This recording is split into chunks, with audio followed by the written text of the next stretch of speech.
دوستو آداب، میں ہوں آپ کا میزبان ڈاکٹر امجد علی بابر۔ ہم پڑھ رہے ہیں غزلیات نیشنل ایجوکیشن پالیسی 2020 کا syllabus B A semester first university of Jammu کا اور مختلف یونیورسٹیوں کے نصاب میں شامل اردو ادب کے طالب علم جو اردو سیکھنا چاہتے ہیں، چاہے وہ کہیں کسی ادارے میں پڑھ رہے ہیں یا اردو سے محبت کرتے ہیں، وہ اس سے استفادہ اٹھا سکتے ہیں۔ اور خاص طور پر you G P G level کے یا پی ایچ ڈی کے اسکالر اور اسسٹنٹ پروفیسر کے اسپیرنٹ ہوں یا پھر سول سروس کا اسپیرنٹ ہوں، وہ ضرور ہم تک پہنچیں اور انشاءاللہ ان کو فائدہ ہوگا۔ جو دوست ابھی چینل پہ آئے ہوں، سبسکرائب نہیں کیا ہو، آپ سبسکرائب کر لیں۔ اور ہم آج پڑھیں گے جگر مراد آبادی کی ایک غزل۔ غزل کا مطلب دیکھیے، ایک لفظ محبت کا ادنا یہ فسانہ ہے، سمٹے تو دل عاشق پھیلے تو زمانہ ہے۔ پہلے میں 3-4 اشعار پڑھ دیتا ہوں، اب دیکھیے کہ آپ بھی کوشش کیجئے کہ اس طریقے سے پڑھیے، یا کہیں اگر میری اصلاح کی ضرورت ہو تو آپ دل کھول کر میری اصلاح کر سکتے ہیں۔ یہ کس کا تصور ہے، یہ کس کا فسانہ ہے، جو اشک ہے آنکھوں میں تسبیح کا دانہ ہے، دل سنگ ملامت کا ہر چند نشانہ ہے، دل پھر بھی میرا دل ہے، دل ہی تو زمانہ ہے، ہم عشق محروم کا اتنا ہی فسانہ ہے، رونے کو نہیں کوئی ہنسنے کو زمانہ ہے۔ اب دیکھیے کہ اس غزل کا ہر شعر جو ہے وہ مطلع ہے، یعنی کہ ہر شعر جو ہے وہ ہم قافیہ اور ہم ردیف ہے۔ اور یہ غزل میں اجازت ہے کہ اگر آپ قافیہ لانے چاہیں دونوں مصروں میں اور آپ کی بات مکمل ہوتی ہو، مضمون پورا ہوتا ہو، تو آپ لا سکتے ہیں۔ پہلے شعر پہ دیکھیے کہ ایک لفظ محبت کا ادنا یہ فسانہ ہے، کہ جو محبت کا لفظ ہے اس کا ایک ادنا سا چھوٹا سا یہ فسانہ ہے۔ فسانہ ہوا کہانی ہے، چھوٹی سی سٹوری ہے۔ کیا سٹوری ہے؟ سمٹے تو دل عاشق، اگر یہ محبت کا لفظ سمٹ جائے تو یہ عاشق کا دل بن جاتا ہے، اور پھیلے تو زمانہ بن جاتا ہے۔ یعنی محبت اگر سمٹ جائے تو عاشق کا دل، اور پھیل جائے تو زمانہ۔ اب عاشق کے دل کی ڈیفینیشن، تعریف مختلف ہو سکتی ہے، یا آپ اپنی صلاحیت کے مطابق بھی کر سکتے ہیں۔ عاشق کے دل کو اگر ہم مختصر طور پہ لے لیں کہ ٹوٹا ہوا ہوگا، غم زدہ ہوگا، عشق میں ملوث ہوگا، محبوب کے ہجر میں تڑپ رہا ہوگا، محبوب کے وصل کا انتظار کر رہا ہوگا، اور اگر یہ ساری چیزیں اس میں موجود ہوں تو پھر محبت جو ہے وہ زمانہ بن جاتی ہے۔ اس طریقے سے جگر بات کرتے تھے۔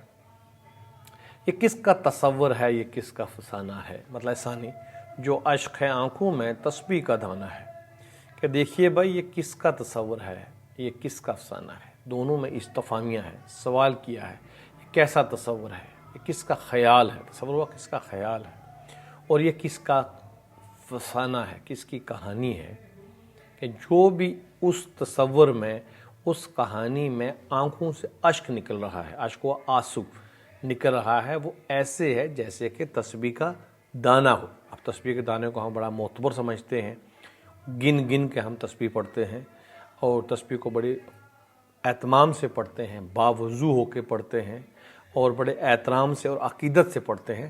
گویا یہ جو آنسو کسی کی یاد میں ٹپک رہا ہے، یہ تسبیح کے دانے کے برابر ہے۔ اب اس کو آپ روحانی بھی لے سکتے ہیں اور مزاجی بھی۔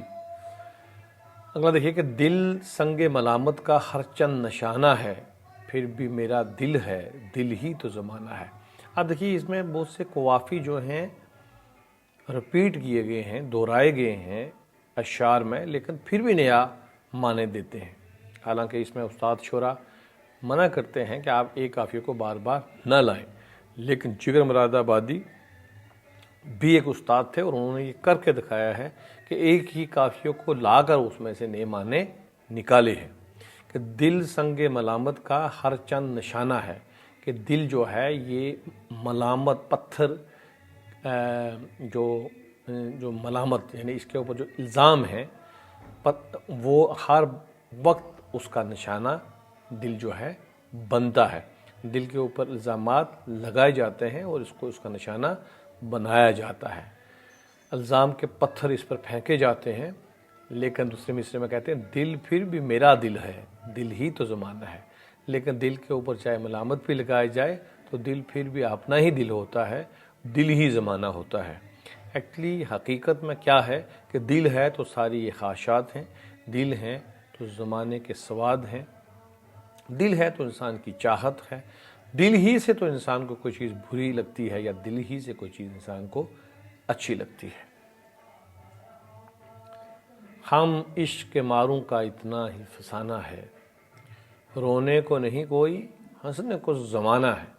کہ جگر کہتے ہیں کہ بھئی عشق کے ماروں کی کیا کہانی ہوتی ہے، جو لوگ عشق میں پڑ گئے، جو عشق میں مارے گئے، ان کی کہانی کتنی سی ہو جاتی ہے کہ ان کو پر کوئی نہیں روتا ہے، ان کے دکھ میں کوئی شریک نہیں ہوتا ہے، ان کے غم میں کوئی شریک نہیں ہوتا ہے، البتہ لوگ ان کی تباہی پر، ان کی بربادی پر ہنسنے کو تیار رہتے ہیں اور ان پر ہنستے ہیں۔ اگلا شعر دیکھیے جی، وہ اور وفا دشمن مانیں گے نہ مانا ہے، سب دل کی شرارت ہے آنکھوں کا بہانہ ہے۔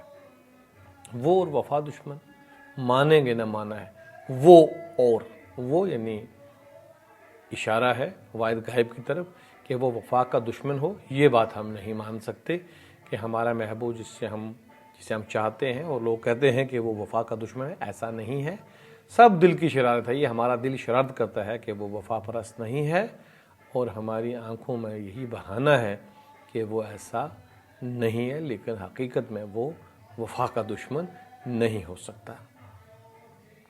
شاعر ہوں میں شاعر ہوں میرا ہی زمانہ ہے، فطرت میرا آئینہ قدرت میرا شانہ ہے۔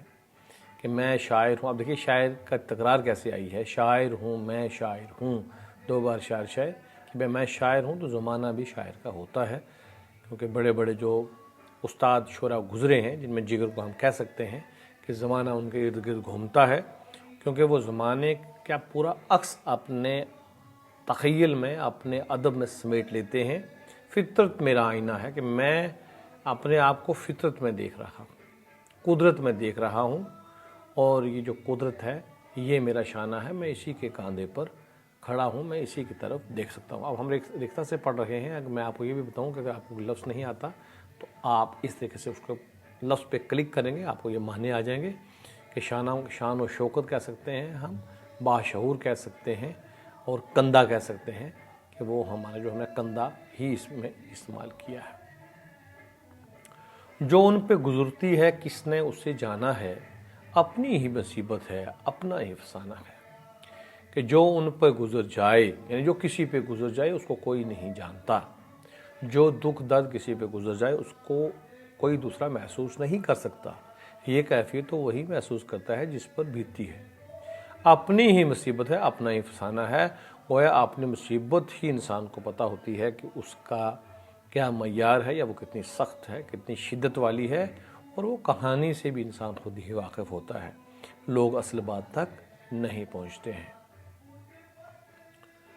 کیا حسن نے سمجھا ہے، کیا عشق نے جانا ہے، ہم خاک نشینوں کی ٹھوکر میں زمانہ ہے۔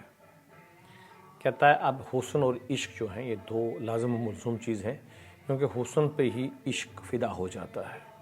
اب حسن نے کیا سمجھا ہے اور عشق نے کیا سمجھا ہے، عشق نے کیا جانا ہے، جانا سے مراد یہ ہے کہ عشق نے کیا سمجھ لیا ہے، یا عشق کہاں تک پہنچ گیا ہے۔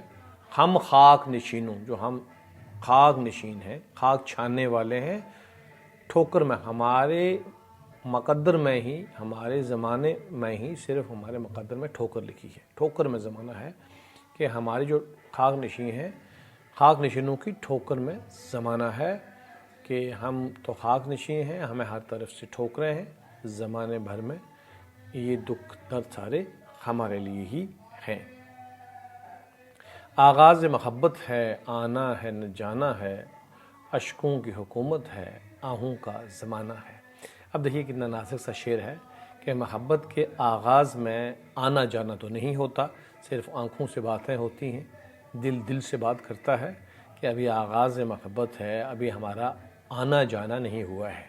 اب آنا جانا سے مراد آپ سمجھ سکتے ہیں کہ محبوب نہ ہمارے گھر آتا ہے، نہ ہم ان کے ہاں جاتے ہیں، نہ ملاقاتیں ہیں، نہ قربت ہے، بس اتنا سا ہے کہ اشکوں کی حکومت ہے کہ ہم آنسو بہاتے ہیں، اشک بہاتے ہیں اور آہیں بھرتے ہیں، سرد آہیں بھرتے ہیں، گرم آہیں بھرتے ہیں کہ کاش ہم ایک دوسرے کو مل پاتے۔ آنکھوں میں نمی سی ہے چپ چپ، آنکھوں میں نمی سی ہے چپ چپ سے وہ بیٹھے ہیں، نازک سی نگاہوں میں نازک سا افسانہ ہے۔ دیکھیے افسانہ کتنی بار استعمال کیا ہے اس غزل میں، کہ ان کی آنکھوں میں نمی سی ہے، نمی مطلب ان کی آنکھوں میں آنسو سے ہیں، آنسو سے بھری ہوئی ہے اور چپ چپ کے بیٹھے ہوئے ہیں، خاموش ہو کے بیٹھے ہوئے ہیں، اور نازک نگاہیں ہیں، نازک نظریں ہیں، اور نازک سا ہی فسانہ ان کے ہاں سے محسوس ہو رہا ہے۔ گویا کسی کو شاعر نے دیکھا، جگر نے دیکھا، اور وہ اتنے خاموش بیٹھے تھے، نازک طبیعت تھی، نازک نگاہیں تھیں، بڑی نرم نگاہی سے دیکھتے تھے، مست نگاہی سے دیکھتے تھے، اور جگر کو لگا کہ ان کا تو فسانہ بھی کوئی نازک ہے، ان کی کہانی بھی کوئی نازک ہے۔ ہم درد بدل نالاں وہ دست بدل حیراں، اے عشق تو کیا ظالم تیرا ہی زمانہ ہے۔ ہم درد بدل نالاں وہ دست بدل حیراں، دیکھو دل نالاں، اگر دل نالاں کو اگر آپ دیکھیں گے، درد با دل، اس کے معنی نکلیں گے جسم کے غیر طبیعی ہونے کی حالت میں قوت لامسہ یا قوت ہمسہ کے ذریعے تکلیف کی صورت میں پیدا ہو، ٹھیس ڈھکن۔ قوت لامسہ ہوتی ہے چھونے کی، یعنی لمس، جب ہم چھو کے کسی دل کی بات پتہ کرتے ہیں۔ نالا ہوتا ہے کسی سے نالا کرتا ہوا، بولے فریادی عاجز۔ ہم درد با دلے نالاں، کہ ہم صرف فریاد کر سکتے ہیں اپنے دل کے درد سے۔ وہ دست با دل حیراں، اور وہ اپنے دل پہ ہاتھ رکھ کر حیران ہیں۔ جیسے کسی کے دل میں درد ہو، کسی کو دکھ ہو، تو وہ دل پہ ہاتھ رکھ کے حیران و پریشان ہوگا۔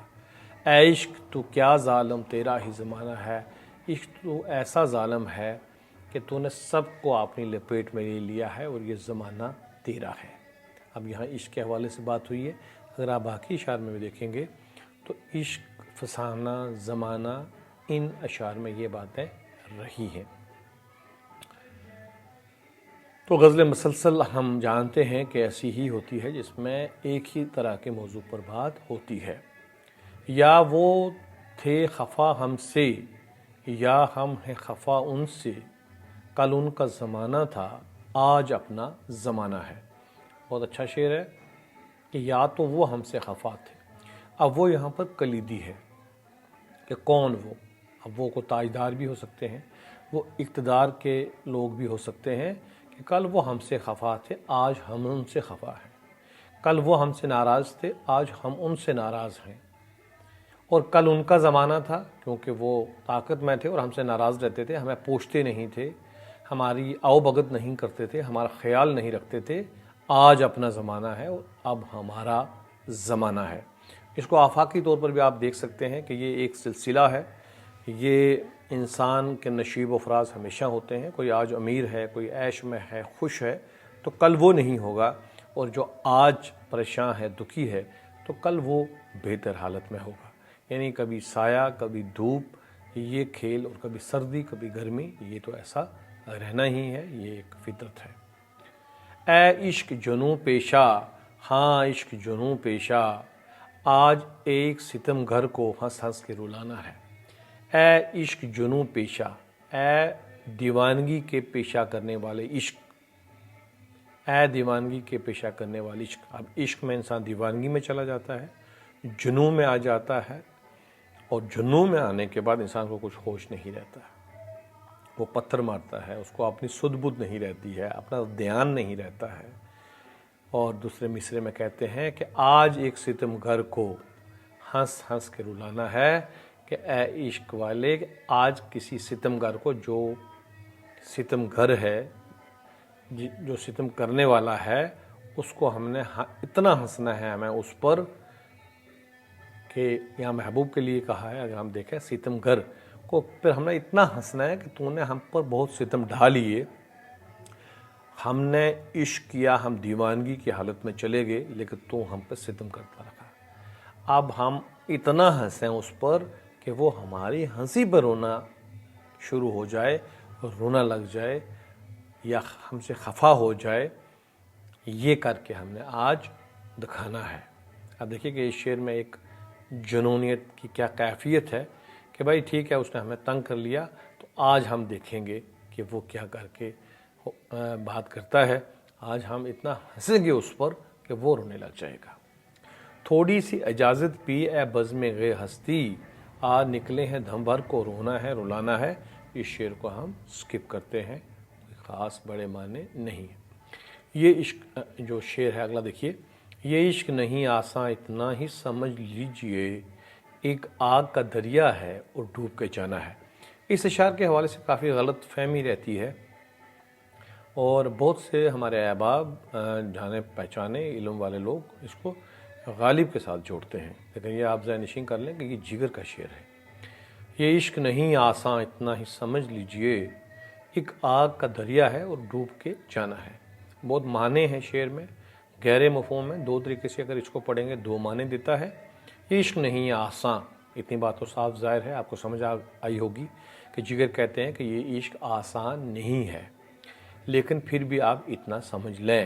اب اتنا کیا سمجھیں کہ ایک آگ کا دریا ہے، یہ عشق جو ہے یہ آگ کے دریا کی مانند ہے اور اس کو ڈوب کر ہم نے پار جانا ہے۔ پہلی فرصت میں یہ معنی ہی ہمارے ذہن میں آتے ہیں، دوسری فرصت میں اور گہرے معنی آتے ہیں۔ اگر ہم اس کو اور دھیان سے دیکھیں کہ ہم پہلے مصرعے کی تشریح ویسے ہی کریں گے کہ یہ عشق آسان نہیں ہے، آپ اتنا سمجھ لیجئے، ہم آپ کو آج انفارم کر رہے ہیں، آپ کو مطلع کر رہے ہیں کہ آپ اتنا سمجھ لیجئے، اگر آپ عشق کے حوالے سے کچھ سمجھنا چاہتے ہیں تو آپ اتنا سمجھ لیجئے کہ یہ آگ کا دریا ہے، اور اگر آج ہم آپ کے سامنے کھڑے ہیں، ہم نے عشق کیا ہے، تو ہم نے اس عشق کے آگ میں ڈوبے ہیں ہم، اور ڈوبنے کے بعد سارا کچھ ہم نے اس کو جانا ہے، اس کو سمجھا ہے، اس میں کیا ہوتا ہے۔ لہٰذا دریا میں ڈوبنے کے بغیر، دریا میں کودنے کے بغیر دریا کا اندازہ نہیں ہوتا، اور وہ ہم نے کر کے دکھایا ہے۔ اس طریقے سے آپ اس کو کر سکتے ہیں۔ اور اگلا دیکھیے جی، خود حسن و شباب ان کا، کیا کم ہے رقیب اپنا، جب دیکھیے اب وہ ہیں، آئینہ ہے شانہ ہے۔ تو اس کو بھی آپ کر سکتے ہیں کہ ہم تھوڑا سا اس کو تشریح کر بھی لیں۔ خود حسن و شباب ان کا، شباب ہوا جوانی، حسن و شباب ان کا کیا ہے، ان کا خود حسن و شباب ان کا، کیا کم ہے رقیب اپنا، کہ ان کا حسن و شباب ہی جو ہے، ان کی جو جوانی اور حسن اور جمال ہے، وہ ان کا اپنا رقیب ہے، یعنی ان کا دشمن بن جاتا ہے۔ جب دیکھیے اب وہ ہیں، آئینہ ہے شانہ ہے، جب بھی ہم ان کو دیکھتے ہیں کہ یا تو وہ ہمیں آئینے کے سامنے نظر آتے ہیں، اور وہ یا پھر ان کے اپنے کاندھے ہیں اور وہ ان کے سامنے آئینے کے سامنے کھڑے ہیں۔ اب ہم دیکھیں کہ شانہ کے معنی اگر کچھ اور بھی نکلا کہ وہ باشعور اور ہوشیار آدمی ہے، بڑی شان و شوکت والا، وہ کھڑا ہے اور آئینے کے سامنے کھڑا ہے، گویا اس کا حسن اور اس کی جوانی اس کو چھوڑتی نہیں، اور جوانی اور حسن میں انسان آئینہ شیشہ بہت دیکھتا ہے، اپنا حسن دیکھتا ہے۔ تو شاعر نے یہ پہلو نکالا ہے کہ یہ تو ان کا دشمن بن گیا کہ ان کی جان ہی نہیں چھوڑتا۔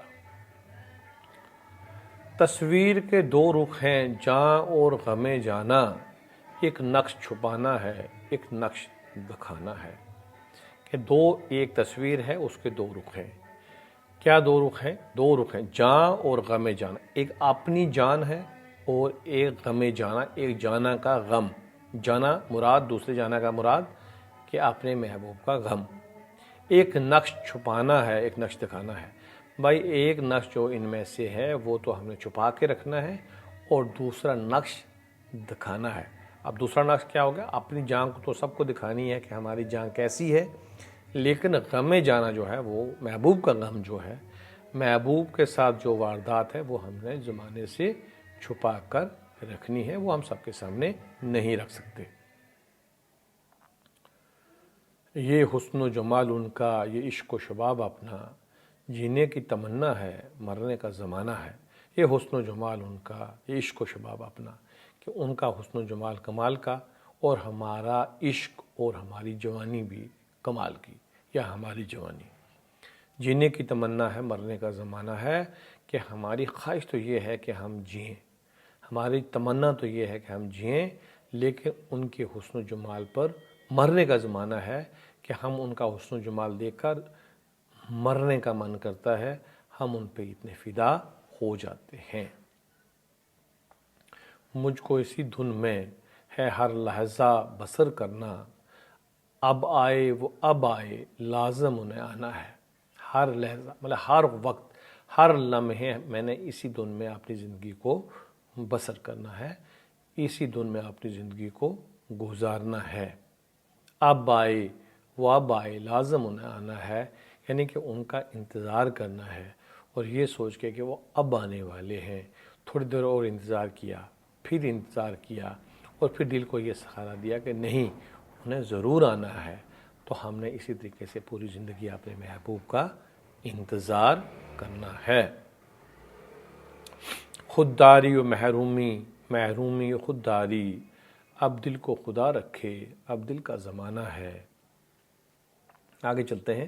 اشکوں کے تبسم میں، آہوں کے ترنم میں، معصوم محبت کا معصوم فسانہ ہے۔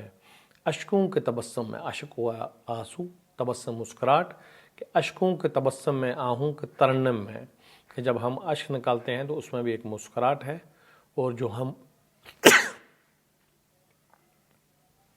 اشکوں کے تبسم میں، آہوں کے ترنم میں، معصوم محبت کا معصوم فسانہ ہے، کہ ہمارے آنسوں میں تبسم ہے، مسکراہٹ ہے، اور ہمارے آہوں میں ایک ترنم ہے۔ تو ہم نے اس میں رہ کے کیا کرنا ہے، یا ہم کیا کر رہے ہیں، معصوم محبت کا معصوم فسانہ ہے، کہ ہماری معصوم سی محبت کا یہ معصوم سا فسانہ ہے، معصوم سی کہانی ہے، کہ جس کو ہم نے اپنے اشکوں میں اور آہوں میں رہ کر بسر کی ہے۔ اور مکتا ہے، آنسو تو بہت سے ہیں آنکھوں میں جگر، لیکن بن جائے سو موتی ہے، رہ جائے سو دانہ ہے۔ اے جگر، ہمارے آنکھوں میں بہت سے آنسو ہیں، بہت دکھ ہے، بہت درد ہے، تو اگر یہ آنسو نکل جائیں تو موتی بن جاتے ہیں، لیکن اگر یہ آنکھوں سے نہ نکلیں تو یہ دانہ بن جاتے ہیں۔ یعنی آنکھوں میں اگر کوئی دانہ پڑ جائے تو وہ بہت تکلیف دہ ہوتا ہے، تو پھر یہ بہت تکلیف دیتے ہیں۔ تو گویا آنسو کی بہترین نمائندگی کی ہے کیفیت۔ کسی شاعر کا شعر ہے کہ بتاؤں میں کیا آنسوؤں کی حقیقت، جو سمجھو تو سب کچھ، نہ سمجھو تو پانی۔ تو دوستو، یہ تھی جگر مراد آبادی کی ایک غزل۔ ہم نے اس کی بہت زیادہ تفصیل سے تو تشریح نہیں کی ہے، البتہ تھوڑا ترجمہ میں نے آپ کو کیا ہے، کیونکہ غزل بہت طویل تھی اور میں چاہتا تھا کہ ویڈیو جو ہے وہ بہت مختصر رہے۔ بہرحال مجھے لگتا ہے کہ انشاءاللہ آپ کو استفادہ ہوگا، ایک کنسپٹ آپ کے پاس چلا جائے گا۔ اگر کسی شعر میں آپ کو دقت آتی ہے تو آپ چیٹ باکس میں ضرور لکھیے، اپنا کمنٹ ضرور چھوڑیے گا، اپنا دھیان رکھیے گا۔ خدا حافظ۔